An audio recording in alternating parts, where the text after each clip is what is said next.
സാറിന് ഇങ്ങോട്ട് കയറി വരാം.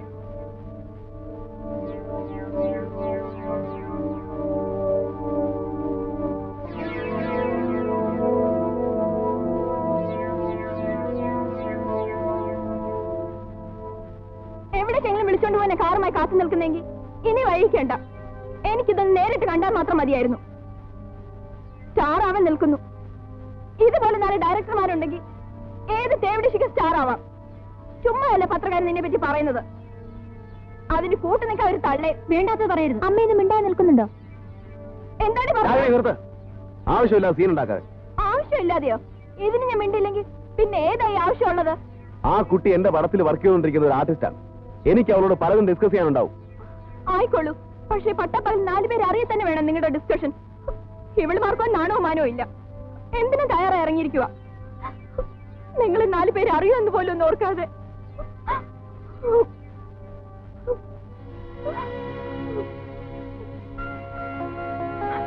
സാറിന്റെ മാനിപ്പുലേഷൻസ് ആയിരിക്കും മൊത്തത്തിൽ അല്ലേ?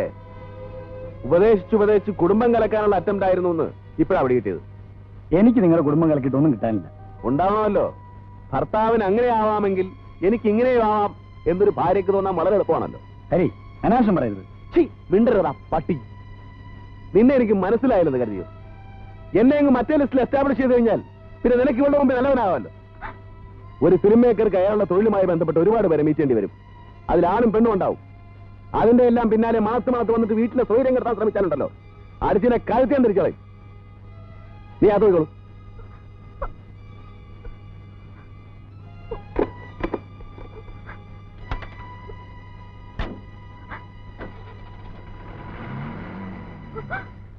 പിന്നീട് ഞാനും ഹരിയും തമ്മിൽ മിണ്ടിയിട്ടില്ല. ആ പെണ്ണ് ആദ്യത്തെ പടത്തോടെ സ്റ്റാറായി. ഹരി വാശിക്കെടുത്ത അടുത്ത പടത്തോടെ സൂപ്പർ സ്റ്റാറും. പക്ഷെ പിന്നീട് അവർ തമ്മിൽ തെറ്റി. ഞാനൊരു സ്ത്രീയെ സംശയിക്കുന്നുണ്ട്.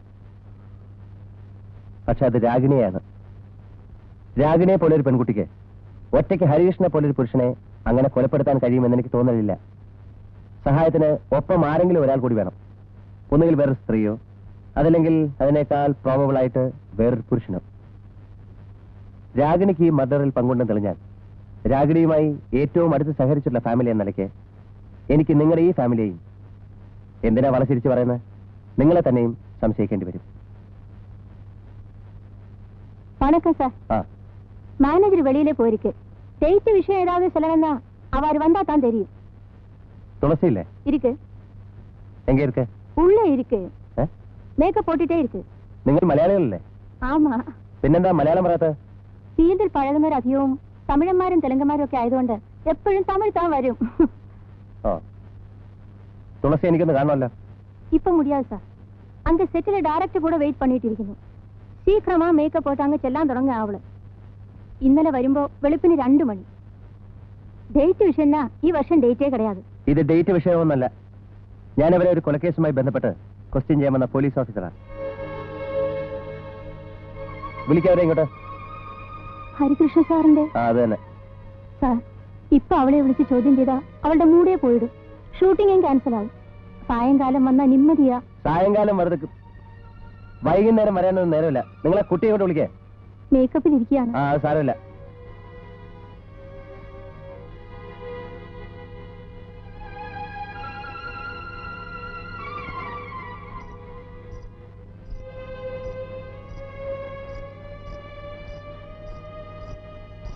ഇരിക്കൂ. വേറെ ആരും ഇവിടെ നിൽക്കണമെന്നില്ല.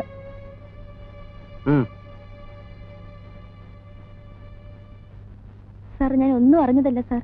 പത്രക്കാർ വെറുതെ അതും ഇതുമൊക്കെ എഴുതി വിടുന്നതല്ലാതെ ഞാൻ ഇക്കാര്യത്തിൽ തീർത്തും ഇന്നസെന്റ് ആണ് സാർ. നിങ്ങൾ ഈയിടെ ഏതൊരുത്തനെ കാശും കൊടുത്ത് പറഞ്ഞു കേട്ടോ ഹരികൃഷ്ണന്റെ സെറ്റിൽ പോയി അലമ്പുണ്ടാക്കാൻ? ഫോണിൽ വിളിച്ച് അയാളുടെ ഭാര്യയെ ഭീഷണിപ്പെടുത്തിയെന്ന് കേട്ട നേരാണോ? ഭീഷണിപ്പെടുത്തി? ഒന്നുകിൽ നിങ്ങൾ അല്ലെങ്കിൽ അയാൾ, രണ്ടുപേരിൽ ആരെങ്കിലും ഒരാളെ അടുത്ത കൊല്ലം ഫീൽഡിൽ ഉണ്ടാവുള്ളൂ എന്നേതെങ്കിലും സെറ്റിൽ ഇരുന്ന് പറഞ്ഞായിരുന്നോ? ഹരികൃഷ്ണൻ കൊല്ലപ്പെട്ട വിവരം ആരാ നിങ്ങളോട് പറഞ്ഞേ? ആരോ? അവനേക്കാ സത്യം പറയും. ഇല്ലെങ്കിൽ ഞാൻ ഇപ്പൊ നേരെ തൂക്ക സ്റ്റേഷനിലേക്ക്. പിന്നെ ഇന്നത്തെ ഷൂട്ടിംഗ് അവിടെ ആയിരിക്കും. അയ്യോ സാർ, പ്ലീസ്. ഞാനൊന്നും അറിഞ്ഞതില്ല. ഞങ്ങൾ തമ്മിൽ അവസാനം നല്ല ടേംസിലല്ലായിരുന്നു. അതല്ലാതെ ഈ കേസുമായിട്ട് ദൈവസത്യമായിട്ട് എനിക്ക് യാതൊരു ബന്ധവുമില്ല. ഈ മർഡർ നടന്ന ദിവസം, അതായത് ജനുവരി 18-ാം തീയതി നിങ്ങളോടായിരുന്നു? ഷൂട്ടിങ്ങിലായിരുന്നു. എവിടെ? ഇവിടെ മദ്രാസിലോ? ഇവിടെ തന്നെ. 17-ാം തീയതി ഞാൻ മദ്രാസിൽ നിന്ന് വന്നത്. അന്ന് ഏത് പടത്തിന്റെ ഷൂട്ടിംഗ് ആയിരുന്നു? KR മൂവീസിന്റെ പടം. സൂര്യപ്രകാശ് ഡയറക്ടർ.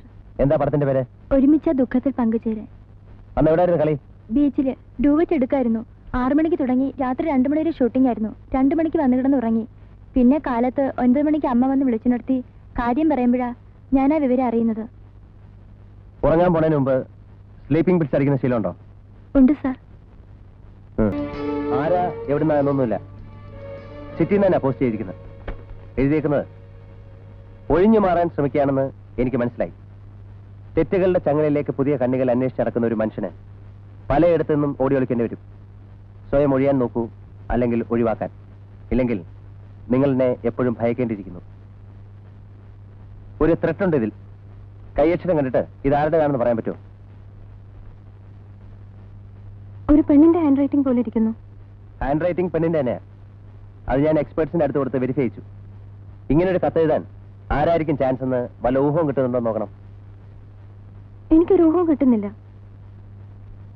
ഈ പെൺകുട്ടിയെ പരിചയമുണ്ടോ?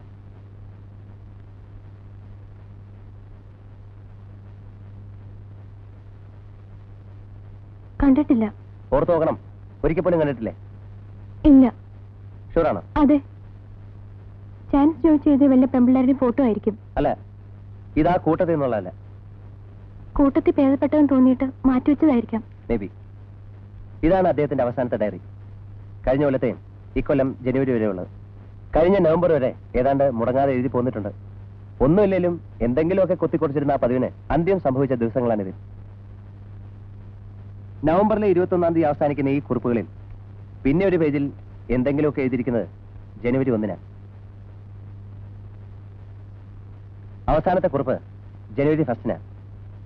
ജനുവരി 18-നാണ് മരണം സംഭവിച്ചിരിക്കുന്നത്. ഇതിനിടെയുള്ള ദിവസങ്ങളിൽ ഒന്നും എഴുതിയിട്ടില്ല. പ്രാക്ടിക്കലി ബ്ലാങ്കാണ്. ചില പേജുകളിൽ ഒരു വരയോ കുറിയോ മറ്റോ കണ്ടാലായി. ലാസ്റ്റ് ഷീറ്റിൽ ഇതാ എഴുതിയിരിക്കുന്നത്. ഇന്ന് ജനുവരി 1. എല്ലാ തരക്കാരും എല്ലാ വേഷങ്ങളും കയറിറങ്ങിപ്പോയ എന്റെ പൊളിഞ്ഞ വീട്. ഇന്നവൾ വരുന്നു. എവിടെയെങ്കിലും ഉണ്ടെങ്കിൽ എന്നെങ്കിലും എന്റെ അടുത്ത് തന്നെ മടങ്ങി വരുമെന്ന് എനിക്ക് ഉറപ്പുണ്ടായിരുന്നവൾ. ഒഴിഞ്ഞുമാറലിന്റെയും ഒളിച്ചുകളിയുടെയും 17 കൊല്ലം എന്റെ ഉള്ളിൽ ഞാൻ പോലും അറിയാതെ ഉറങ്ങിക്കിടന്ന എനിക്ക് എന്നെ ചൂണ്ടിക്കാണിച്ചു തരാൻ, ജന്മാന്തരങ്ങളുടെ തുടൽക്കണ്ണിയാവാൻ എനിക്കുള്ള അവളുടെ ആദ്യത്തെ ന്യൂ ഇയർ സമ്മാനവുമായി അവൾ. ഇതേ അവളെ പറ്റി തന്നെയാണ് തൊട്ടു മുമ്പ് അവസാനമായിട്ട് എഴുതിയ പേജിലും റെഫർ ചെയ്യുന്നത്. അതായത് നവംബർ 21-ന്. അതെങ്ങനെയാണ്? Book release. പിന്നെയും എനിക്ക് സംശയം ബാക്കി നിൽക്കുന്നു. അത് അവൾ തന്നെ ആവുമോ? ഈശ്വര, അതങ്ങനെ ആയിരുന്നെങ്കിൽ. ഇത്രയേ ഉള്ളൂ. നവംബർ 21-നാണ് ഈ കുറിപ്പ്. നവംബർ 23-ാം തീയതിയാണ് ഈ കത്താരോ പോസ്റ്റ് ചെയ്തിരിക്കുന്നത്. ഇത് തമ്മിൽ എങ്ങനെയെങ്കിലും കണക്ട് ചെയ്യാൻ പറ്റുന്നുണ്ടോ? എനിക്കൊന്നും മനസ്സിലാവുന്നില്ല. ബുക്ക് റിലീസ് എന്ന് കണ്ടുകൊണ്ട് ഞാനിന്ന് വെരിഫൈ നോക്കി. അപ്പൊ അത് അന്ന് അദ്ദേഹത്തിന്റെ ഒരു നോവലിന്റെ പ്രകാശന കർമ്മം നടന്നിട്ടുള്ള ഡേറ്റ് ആണ്. അതെ. ആ ദിവസത്തെ പറ്റി പ്രത്യേകമായിട്ട് എന്തെങ്കിലും ഓർമ്മയുണ്ടോ? ഉണ്ട്. അന്നാണ് അദ്ദേഹത്തിന്റെ അവസാനത്തെ നോവലിന്റെ റിലീസ് നടന്നത്. എവിടെ വെച്ചായിരുന്നു? ടൗൺ ഹാളിൽ വെച്ച്. ടൗൺ ഹാളിൽ നിങ്ങളും കൂടെ പോയിട്ടുണ്ടായിരുന്നോ? പോയിരുന്നു. സാധാരണ ഇങ്ങനെയൊക്കെയുള്ള ഫംഗ്ഷൻസിന് നിങ്ങളും അദ്ദേഹത്തിന്റെ ഒപ്പം പോകാറുണ്ടോ? ഇല്ല, സാധാരണ ഇങ്ങനെയൊന്നും ഉണ്ടാവാറില്ല. അദ്ദേഹത്തിന്റെ ലോകവും അവിടുത്തെ ചലനങ്ങളുമെല്ലാം എനിക്കെപ്പോഴും അപരിചിതമാണ്. അങ്ങോട്ടെന്നെ ക്ഷണിക്കാറില്ല. പക്ഷെ അന്നെന്തോ പതിവില്ലാതെ എന്നെ ക്ഷണിച്ചു. അതുകൊണ്ട് തന്നെ അന്നാ ക്ഷണം കിട്ടിയപ്പോൾ എനിക്ക് വല്ലാതെ സന്തോഷം തോന്നി. ആ മാധ്യമത്തിന്റെ പ്രത്യേകതരം പോപ്പുലാരിറ്റിയും മറ്റ് മേമ്പൊടികളും പണക്കൊഴുപ്പും ഒക്കെ തർക്കശക്തിയുള്ള എഴുത്തുകാരെ പോലും ഒരു നീരാളിപ്പിടുത്തത്തിലെന്ന പോലെ വലിച്ചുകൊണ്ട് പോകുന്നതായിട്ടാണ് നാം കണ്ടുവരാറുള്ളത്. ആരെന്ത് പറഞ്ഞാലും ശരി, അതൊരു യാഥാർത്ഥ്യമാണ്. പക്ഷേ ഈ ഹരികൃഷ്ണന്റെ ഈ നേട്ടത്തെ വിലയിരുത്തുമ്പോൾ നമ്മൾ അതിനപ്പുറത്ത് വേറെ യാഥാർത്ഥ്യമുള്ളതുകൂടി കണക്കിലെടുക്കേണ്ടിയിരിക്കും. കുറഞ്ഞൊരു കാലമായി സാഹിത്യരംഗത്ത് നിന്നും വിട്ടുനിന്നിരുന്ന അദ്ദേഹം കനപ്പെട്ട സാഹിത്യ സംഭാവനയുമായിട്ടാണ് വീണ്ടും ഈ മേഖലയിലേക്ക് കാഴ്ച. ഞാൻ ഈ നോവൽ വായിച്ചു. പറയുന്നത് മുഖവിലേക്ക് എടുക്കാമെങ്കിൽ പരിശുദ്ധമായ മലയാള നോവൽ സാഹിത്യത്തിന് ഈ അടുത്ത കാലത്ത് ലഭിച്ച ഏറ്റവും വലിയ നേട്ടമാണ്.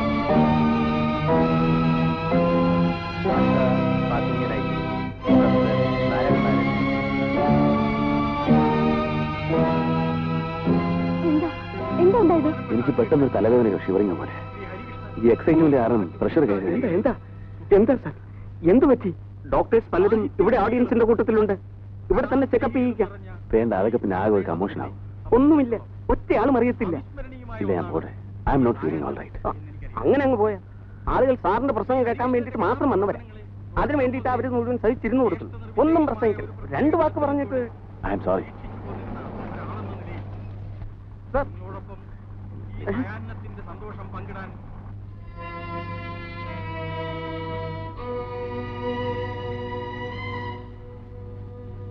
ഡോക്ടർക്ക് ഫോൺ ചെയ്യട്ടെ? വേണ്ട. ഏതായാലും ഒന്ന് ഡോക്ടറെ വിളിക്കാം. വേണ്ടെന്ന് പറഞ്ഞില്ലേ?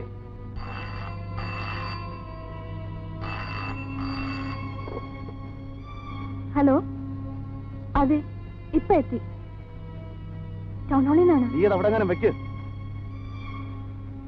ഇല്ല, റെസ്റ്റ് ചെയ്യാണ്. ഡോക്ടറെ കണ്ടില്ല. കാണാം. വയ്ക്കട്ടെ.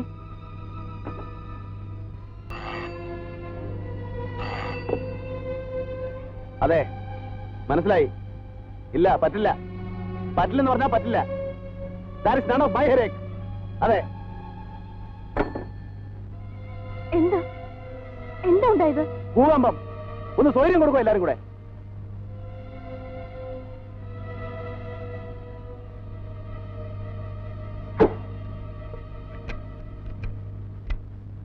ആ രാത്രി അദ്ദേഹം ബെഡ്റൂമിലേക്ക് വന്നതേയില്ല.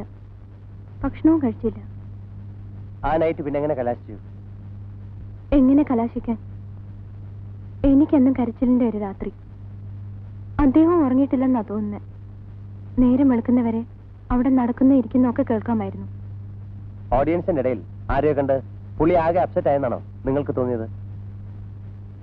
എന്ന് തന്നെ വേണം വിചാരിക്കാൻ. Book release. പിന്നെയും എനിക്ക് സംശയം ബാക്കി നിൽക്കുന്നു. അത് അവൾ തന്നെയാവുമോ? ഈശ്വര, അതങ്ങനെയായിരുന്നെങ്കിൽ. പക്ഷെ ഇത് കണ്ടാൽ ഭയന്ന പോലെ അല്ലല്ലോ തോന്നുന്നത്. ഈശ്വര, അതങ്ങനെ തന്നെ ആയിരുന്നെങ്കിൽ എന്ന് എഴുതണമെങ്കിൽ പുള്ളി കാണാൻ ആഗ്രഹിച്ചിരുന്ന ആരെയോ കണ്ടു എന്നല്ലേ തെളിയുന്നത്? അതേ അവൾ തന്നെയല്ലേ ജനുവരി 1 17 വർഷങ്ങൾക്ക് ശേഷമുള്ള ആദ്യത്തെ ന്യൂ ഇയർ ഗിഫ്റ്റുമായി അദ്ദേഹത്തെ കാണാൻ ചെന്നത്?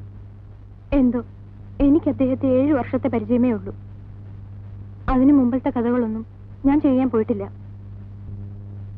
ഈ പെൺകുട്ടിയെ പറ്റി ഞാൻ കേട്ടിട്ടുണ്ട്. ഒരിക്കലും മറ്റേ കണ്ടിട്ടുണ്ട്. അത് പക്ഷേ 10-17 വർഷം മുമ്പും കണ്ട. എന്നാലും ഇപ്പോഴും അദ്ദേഹം ഈ ഫോട്ടോ വയ്ക്കണമെന്നുണ്ടെങ്കിൽ അത് വയ്ക്കാം. ഹരിക്ക് ജീവിതത്തിൽ പല പെൺകുട്ടികളുമായിട്ടും പലതരത്തിലുള്ള അടുപ്പങ്ങൾ ഉണ്ടായിരുന്നിരിക്കാം.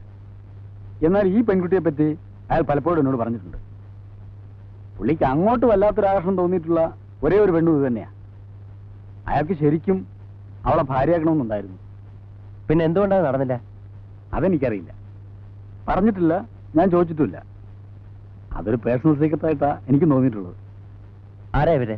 കംപ്ലീറ്റ് ആയിട്ട് ഫിലിമിലാകുന്നതിന് മുമ്പ് ഹരി കുറെ കാലം ഒരു കോളേജിൽ ലെക്ചറായിരുന്നു. A very smart English lecturer. അന്ന് അവിടെ പുള്ളിയുടെ ഡിപ്പാർട്ട്മെന്റിൽ ട്യൂട്ടറായിട്ട് വന്നു ചേർന്ന ഈ കുട്ടി പാർവതി. ഈ സ്ത്രീ ഇപ്പൊ ഏത് കോളേജിലാണ് വർക്ക് ചെയ്യുന്നറിയാം? അവരിപ്പോ അധ്യാപികയല്ല, ഒരു ആശ്രമത്തിലെ സന്യാസിനിയാണ്. പൂർണ്ണാനന്ദ മിഷന്റെ ആശ്രമത്തിൽ. അവരുടെ ടെർമിനോളജി അനുസരിച്ച് ബ്രഹ്മചാരിണി. എവിടെ പോയി അന്വേഷിച്ച ഡീറ്റെയിൽസ് കിട്ടും? അതിപ്പോ അവരുടെ ഹെഡ് ഓഫീസിൽ തന്നെ തിരക്കണം. തമിഴ്നാട് ബോർഡറിനടുത്ത് എവിടെയോ ആണത്.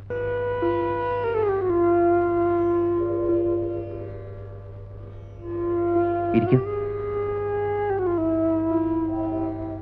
സ്വാമിജിക്ക് ഒന്ന് അപ്പുറത്തേക്ക് നിൽക്കാം.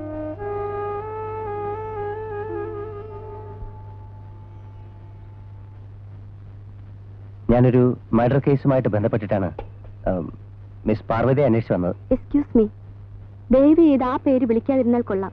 ഭഗിനി എന്നോ സ്വാമിനി എന്നോ താങ്കൾക്ക് എന്നെ അഡ്രസ് ചെയ്യാം. രണ്ടും ബുദ്ധിമുട്ടായി തോന്നുന്നുണ്ടെങ്കിൽ സിസ്റ്റർ എന്ന് വിളിച്ചോളൂ. മറ്റത് ഇവിടുത്തെ നിയമം അനുവദിക്കുന്നില്ല. ഒരു മിസ്റ്റർ ഹരികൃഷ്ണൻ എന്ന് പറയുന്ന ഒരു famous writer and film maker, ഞാൻ അറിഞ്ഞു. അദ്ദേഹത്തിന്റെ സ്വകാര്യ മേശയിൽ ആയിരക്കണക്കിന് ഫോട്ടോഗ്രാഫുകളിൽ നിന്ന് വിട്ട് ഒരു പേഴ്സണൽ ഡയറിക്കുള്ളിൽ സിസ്റ്ററിന്റെ ഫോട്ടോ കണ്ടതുകൊണ്ടാണ് ഞാനിപ്പോ ഇവിടെ ഇരിക്കുന്നത്. നിങ്ങൾ തമ്മിൽ അറിയായിരുന്നു. കുറെ കൂടെ തെളിച്ചു പറഞ്ഞാൽ? ഞങ്ങൾ ഒന്നിച്ച് കുറച്ചു കാലം ഒരു കോളേജിൽ വർക്ക് ചെയ്തിരുന്നു. അതല്ലാതെ നിങ്ങൾ തമ്മിൽ? ഞാൻ പറഞ്ഞല്ലോ, ഞങ്ങൾക്ക് പരസ്പരം അറിയായിരുന്നു.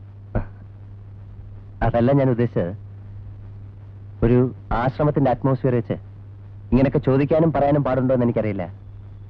ബട്ട് അറിയേണ്ട കാര്യങ്ങൾ അറിഞ്ഞല്ലേ പറ്റൂ. അതുകൊണ്ട് ചോദിക്കുകയാണ്, നിങ്ങൾ തമ്മിൽ കുറച്ച് കൂടുതൽ അടുപ്പമുണ്ടായിരുന്നു എന്ന് ഞാൻ അറിഞ്ഞു.